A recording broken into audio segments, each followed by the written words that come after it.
Y los pobladores de la ciudad de Fernando de la Mora, de un barrio particularmente, están muy preocupados.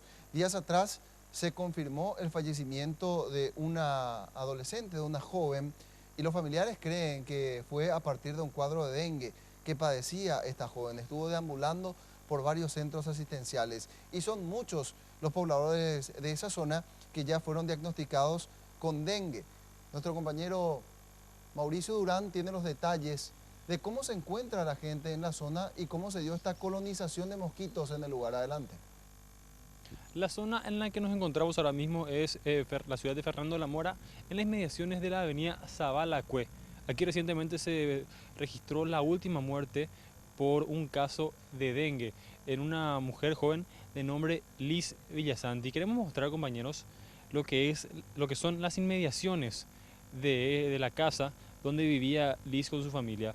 Este es un patio baldío que se encuentra a una cuadra de esta casa y que, según los vecinos nos estaban comentando, ahora está limpio después de este suceso, pero antes la basura llegaba inclusive a los 2 metros, nos estaban comentando, y que después de este hecho vino la municipalidad con una topadora a limpiar este lugar. Al igual que este patio baldío, hay otros en las inmediaciones aquí de Zabalacue y en este barrio particularmente, que presentan la misma situación y que son, por supuesto, focos de infestación larvaria y que pueden también ser nichos para que se produzcan los mosquitos que transmiten el dengue, el Zika y el chikungunya. Vamos a hablar con Sergio Villasanti, quien es el padre de Liz y que nos comentaba el trágico suceso que tuvo que vivir en los últimos días. Esto es lo que decía al respecto.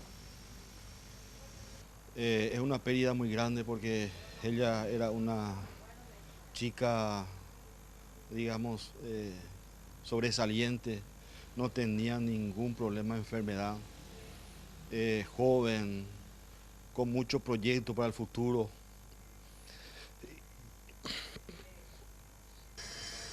Al menos 5 personas se encuentran con síntomas de dengue o ya tuvieron dengue en las inmediaciones de este barrio. Otro punto que nos destacaban los vecinos del lugar es que, si bien recientemente pasó por aquí una rociadora del CENEPA para tratar de eliminar los criaderos, es la primera vez que pasa en mucho tiempo y que no suele hacerlo. Además, también como particularmente es una calle sin salida, los camiones recolectores de basura no entran hasta aquí y también se generan este tipo de residuos que vemos en imágenes ahora mismo. Vamos a escuchar también las declaraciones de los vecinos que lamentaban el hecho justamente de que el CENEPA no pase por aquí hasta ahora, que ya es demasiado tarde. Esto es lo que decía.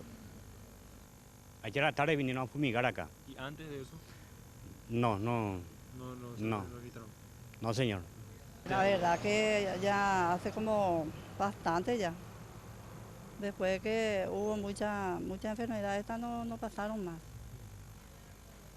Con esta muerte ya suman 11 los casos de dengue que terminan de forma fatal en nuestro país en lo que va del año, además de 1.700 casos confirmados y 28 de chikungunya, más 1 de Zika, que también fue confirmado en nuestro país, por lo cual, por supuesto, la recomendación que no nos cansamos de hacer es que limpien sus patios, limpien sus barrios y se protejan de la manera en que puedan, con repelentes o con lo que tengan a mano. Por el momento es todo, compañeros, volvemos a estudios. Gracias, Mauricio. Hecha la recomendación, y un dato no menor es que, según el último reporte oficial, como bien ya lo señalaba también Mauricio, actualmente existen 1.780 casos confirmados de dengue y en la última semana el número creció en proporción a 22 casos confirmados por día.